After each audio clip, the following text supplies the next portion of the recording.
To simplify the square root of 27, my first step is I need to factor the number under the radical. So in this case, I need to factor 27. So let's do that. To factor 27, my first step is to create a prime factorization tree.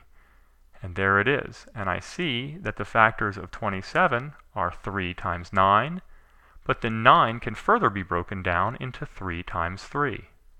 So I know that my prime factors of 27 are 3 times 3 times 3.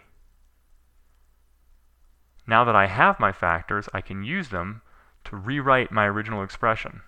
So I can say that the square root of 27 is equal to the square root of the product of its factors. In this case, 3 times 3 times 3.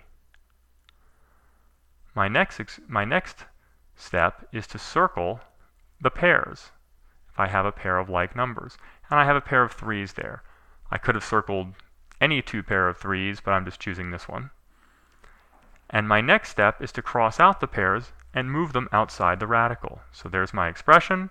I'll cross out the pair of 3's, and I'm going to move that 3 outside the radical. My final step is to multiply the terms outside the radical and multiply the terms inside the radical. But when I look at this one, I don't have to do this at all for this one, because outside the radical, I just have a 3. There's nothing for me to multiply it by.